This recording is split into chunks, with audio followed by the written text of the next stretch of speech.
Has this ever happened to you? To open your eyes and see you have everything, but feel that inside something essential is missing? You look around.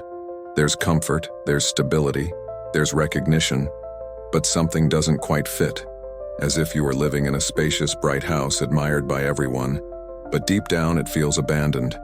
The fridge is full, the furniture is in place, but the air feels cold.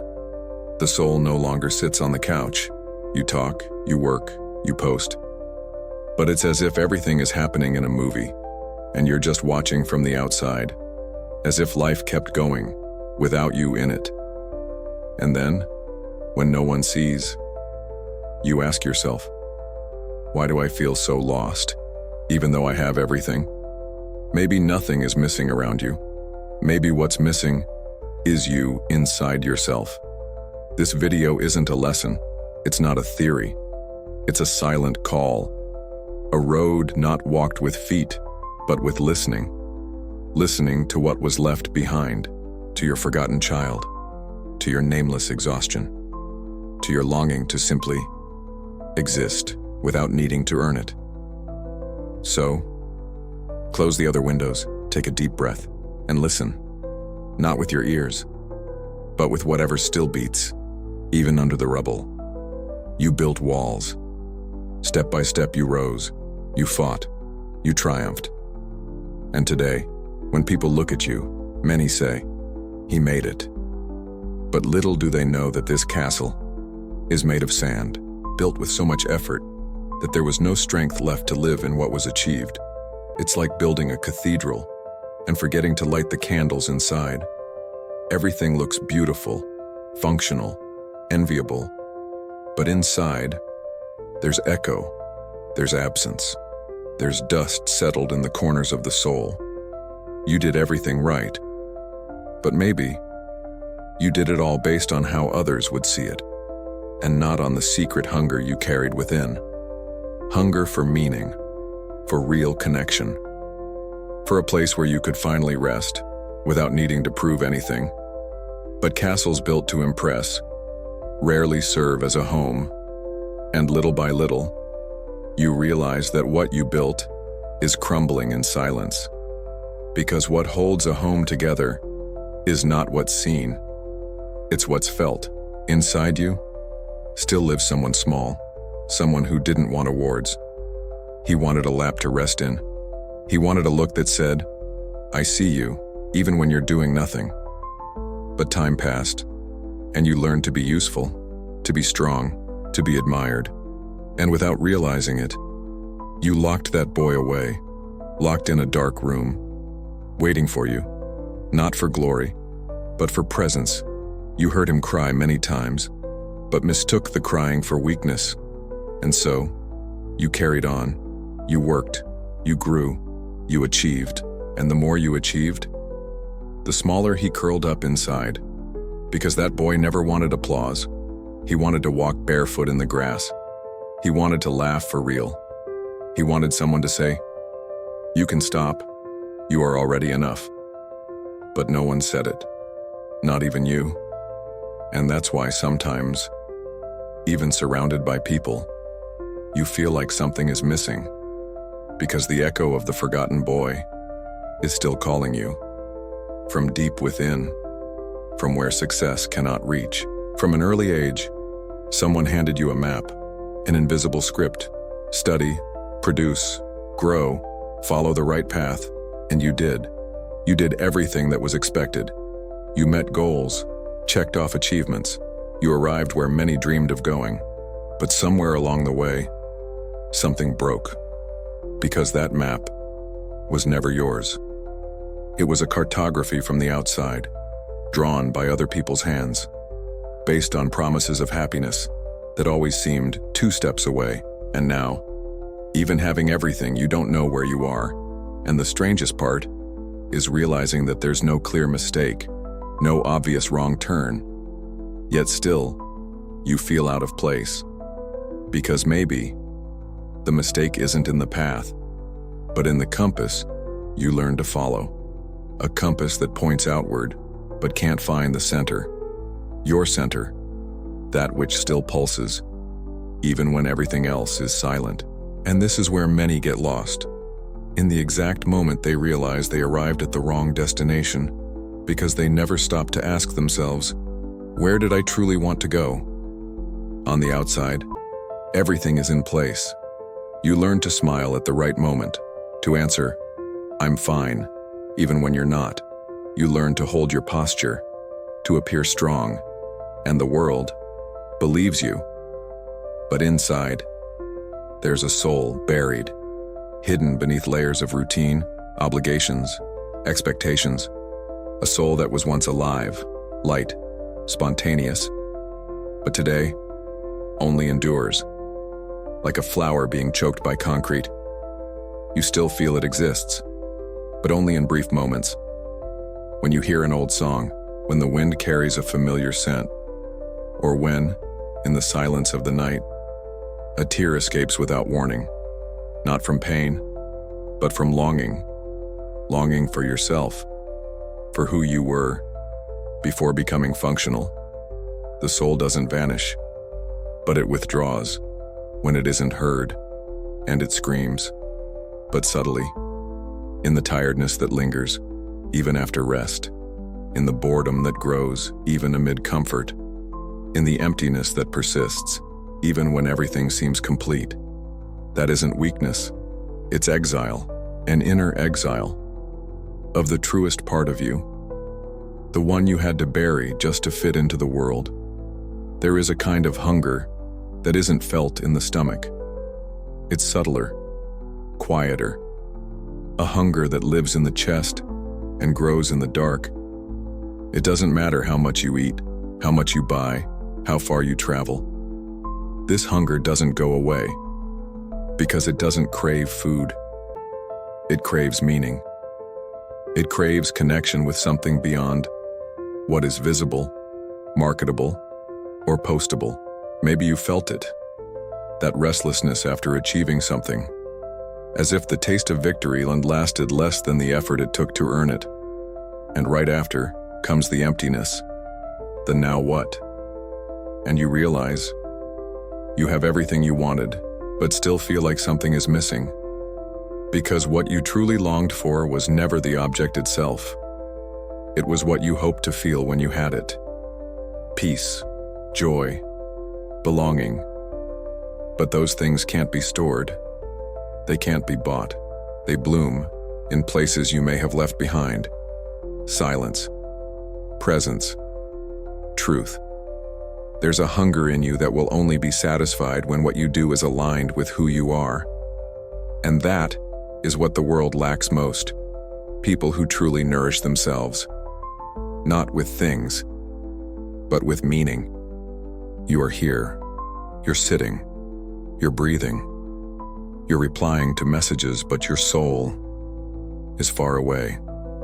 Maybe you can't say exactly where, but you feel it. You feel it in the eyes that no longer shine. You feel it in the smile that arrives late. You feel it in the touch that happens, but doesn't truly reach. It's like living on the outside and merely surviving on the inside. Like a beautiful shell on the beach. But the sea is long gone. You fulfill your roles. You do what needs to be done. But the question remains, where did that feeling go, and the one that made me feel alive? The answer is not in productivity, not in praise from others, not in the next item on the list. It's in that forgotten place where you once did things just for the joy of doing them, where time wasn't measured, where you breathed, without the weight of having to justify yourself. But today, everything became a task. Everything needs a reason. And in the effort to be useful, you distanced yourself from your own essence. Your body keeps showing up, but your soul grew tired of being ignored. And when the soul goes absent, the world loses its color, and even victory tastes like emptiness. There are two worlds within you, the one you show and the one you feel. One is visible, organized, full of rehearsed answers and practiced lines. The other is secret, a place where questions echo endlessly, where you still wonder who you are when no one is watching. And between these two worlds, there is a bridge. Or rather, there was. A bridge made of old dreams, of honest moments, of silences shared with your own heart. But over time, that bridge was forgotten, cracked by expectations, corroded by obligations. And now, all that remains is a distance you no longer know how to cross. You live between these two worlds, like a stranger in your own life, trapped in appearing while longing to simply be. And the cruelest part is, no one notices, because the world applauds the stage. It doesn't see the backstage, but you do. You feel it. You feel that something needs to be reconnected. And maybe now, it's time to start rebuilding, plank by plank, word by word, reclaiming that sacred space where you can still be whole, not for function, but for essence. There comes a moment when the ground disappears and everything that once held you up collapses, not because of a specific mistake, but because something inside you can't keep pretending anymore. The world calls it a crisis, but deep down, it's a calling, a silent invitation to face the abyss, your own. That dark place where all the feelings you learned to hide still live. The unspoken pain, the swallowed rage, the truth you silenced yourself. The abyss is not the end. It is the beginning of the most authentic part of you. But to reach it, you need courage. Courage to unravel, to unlearn everything you were told it means to be strong. Courage to fall, and trust that the fall is not destruction, but return. Because only when everything falls apart can you see the stones that truly held your soul together. Nietzsche once said, "You must have chaos within you to give birth to a dancing star, and maybe that star you've been waiting to see in the sky is waiting for you at the bottom of the abyss. But it only shows itself to those brave enough to descend, to those willing to stay there, without answers, without masks, just intimate with themselves." Sometimes, the answer you're searching for isn't in big decisions, nor in future plans. It's in the small things you stopped noticing, in the steam rising from a hot cup of coffee early in the morning, in the sound of wind rustling through the leaves of a tree, in the silence between two people who love each other without saying a word. There's a language the modern world has forgotten, the language of presence. The art of being fully present in something seemingly ordinary. A long shower, a lingering gaze, an unhurried hug. You drifted away from that because you were taught to rush, to be useful, to be fast, to be efficient. But the soul does not thrive under pressure. It blossoms slowly, in soft rituals that make no noise. Maybe you're not lost, just numb, disconnected from the language of the things that truly sustain life. The ones you don't post, the ones you can't monetize, the ones you can only feel when you pause and listen with your heart. In the end, what remains is not the noise, it's the silence, but not just any silence. A silence that doesn't scare, because it's not empty. It's full of presence. Your presence. The presence of everything you ignored while trying to become someone in the world. You ran so much, you searched so hard, you spoke so often, that you forgot what it's like to simply be, to simply breathe without thinking about anything, to simply look without judging what you see. Silence is a mirror, and that's why many run from it, because in it, all the masks fall, all the armor rusts, and all that's left is you, with you. But it's there, in that naked place, that the reunion happens. The soul that remained quiet for so long begins to speak, not with words, but with a strange kind of peace, as if it were saying, "Now, yes, now I can return." Rediscovering silence is like returning home after years of wandering without direction, and realizing that it was always there, inside you, waiting for you to stop running, so that you could finally be. What if You were never truly lost. What if instead, you had simply strayed too far from yourself, searching for meaning where no roots were ever planted, trying to fit into maps that didn't speak your language? Maybe everything you once called success was, without realizing it, a subtle way of abandoning yourself. But now, you know you don't have to keep running. Because what you were missing, it wasn't one more step forward, it was a step inward. Silence is not absence, it's fertile ground. It's where truths whisper, and the soul returns to inhabit the body. You are allowed to stop, to listen to yourself, to choose yourself.